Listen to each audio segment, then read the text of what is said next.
Muito obrigado, senhor presidente, senhores juízes, servidores, advogados e, especialmente, a todos que nos acompanham pela transmissão em redes mundiais. Eu pedi a palavra para trazer à tona e informar esta corte e a sociedade acerca de um importante movimento que está sendo levado a efeito no Congresso Nacional nesse momento. Embora seja noticiado apenas como uma alteração da composição do Conselho Nacional do Ministério Público, a proposta desfigura as principais características do funcionamento do Ministério Público e também desse Conselho. O pior, no entanto, senhor presidente e senhores juízes, é o fato de que essas medidas estão sendo levadas à votação sem qualquer discussão com a sociedade, em uma evidente quebra da transparência que deve pautar o processo legislativo, no sentido de que os representados sejam informados das consequências do que está sendo discutido e possam, na medida da relevância das alterações propostas, manifestar-se com a profundidade e o tempo suficientes para que estas sejam percebidas, difundidas e aceitas ou rejeitadas, tanto no seu conteúdo quanto na personalização da responsabilidade de seus defensores ou detratores. O Ministério Público é uma instituição incômoda para muitos, e essa é, infelizmente, uma de suas características institucionais. Os fatos históricos que foram conhecidos nas últimas décadas e têm pautado a mídia, sendo desnecessário citá-los no momento, conduziram ao que vem sendo chamado de vingança contra juízes e promotores. No entanto, é sempre ele, o Ministério Público, lembrado como destinatário das provas de ilícitos levantados contra os inimigos políticos de ocasião. E se esquecem os que com ele hoje estão descontentes que a atuação firme do Ministério Público não pode ser desejada apenas em uma via. Não pode ser desfigurada para que o Ministério Público seja acionado ou direcionado apenas nos momentos em que isso seja de interesse. A Constituição foi sábia, foi amplamente discutida e os parâmetros, prerrogativas e princípios que regem o Ministério Público foram, com vagar e democraticamente estabelecidos. Todas as pessoas, como indivíduos, estão sujeitas a críticas. E mesmo internamente, não há entre nós a falta de crítica ao excesso de intervenção, ao excesso de manifestação, ao excesso de exposição. Mas isso não justifica a destruição dos modelos institucionais, mormente quando estes foram construídos em um sistema harmônico de freios e contrapesos desenvolvido durante séculos.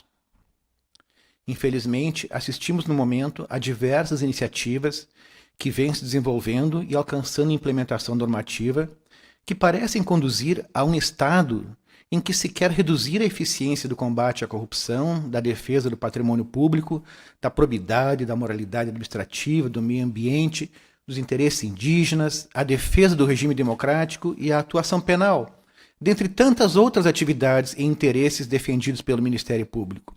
E aqui falo num contexto em geral e não apenas no que especificamente me refiro, que é a PEC número 5 de 2021, que pretende alterar essa composição do Conselho Nacional.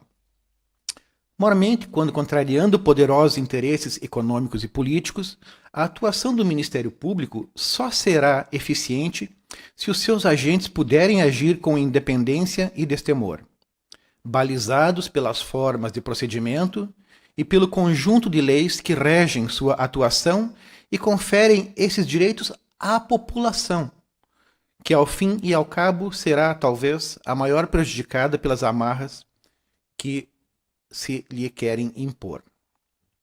Para fins didáticos, listo abaixo alguns dos principais problemas da referida PEC. O desenho é a PEC número 5 de 2021. O desenho do Ministério Público na Constituição de 1988 é considerado um dos maiores avanços desta.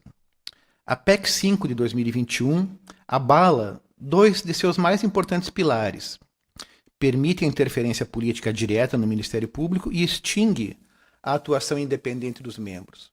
Logo de início, constata-se que dobra o número de vagas na composição do Conselho, indicados pelo Congresso, de 2 para 4. 2. A PEC 5/2021 permite que o Procurador-Geral de cada Ministério Público escolha 2/3 do Conselho Superior de cada órgão, isto é, de cada MP dos Estados e do MPF e demais ramos do Ministério Público da União. Isso facultará a esse Procurador-Geral dominar a revisão de atos e a punição de membros do Ministério Público. Um Procurador-Geral eventualmente alinhado a um governador, por exemplo, poderia usar esse poder para induzir promotores a perseguir prefeitos e políticos que visse como adversários ou, ao contrário, para beneficiar e proteger aqueles que eventualmente visse como aliados. 3. Atualmente, o vice-presidente do CNMP é o vice-procurador-geral da República. Pela PEC número 5, esse cargo passará a ser cumulado com o também importante cargo de Corregedor Nacional do Ministério Público, encarregado de coordenar a atividade disciplinar do CNMP, o qual, pela PEC, passará a ser indicado politicamente pelo Congresso. No CNJ, a presidência e a vice são sempre do STF, por seu titular e substituto. E por isso mesmo, 4, a PEC desfigura totalmente a paridade de estrutura e funcionamento do CNMP em relação ao Conselho Nacional de Justiça, o que fere a simetria constitucional de regime entre o Judiciário e o Ministério Público.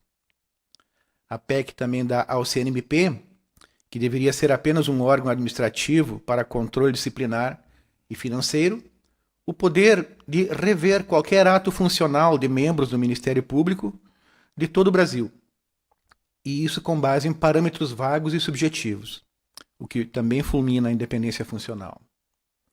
6. A PEC permite que o CNMP revise ou anule atos do Ministério Público que interfiram na ordem pública, ordem política, organização interna e independência das instituições e órgãos constitucionais. Esses conceitos vagos dariam o controle total do MP ao CNMP, o qual, com as modificações propostas, ficará eventualmente sujeito a forte influência política. 7. A PEC define que, instaurada a sindicância ou processo disciplinar contra membro do Ministério Público, a prescrição se interrompe até a decisão final. Isso é uma regra mais severa do que é aplicável aos criminosos processados pelo MP em ações penais. Por fim, entendemos na carreira que a PEC número 5/2021 é mais grave e danosa ao interesse da sociedade do que a famosa PEC 37 de 2011, que impedia investigações criminais diretas por parte do Ministério Público. Ela, enfim, vejam, senhores, que esse conjunto tem sido colocado com muita gravidade. Inclusive na seara eleitoral, a proposta era de que os promotores e juízes, que já estão praticamente impedidos de manter, falar ou ter redes sociais, eu já não falo mais nada, praticamente, em redes sociais, que já não podem, também como cidadãos de segunda categoria, se candidatar no cargo, diferentemente de outros servidores, após ainda deixar os cargos, fossem impedidos de se candidatar por 5 anos, enquanto que para uma sanção semelhante seja aplicada a qualquer outros que tenham interesse na lei da elegibilidade, por exemplo, é necessária uma condenação por uma ação de improbidade, que dura vários anos, condenações criminais e fatos graves, né?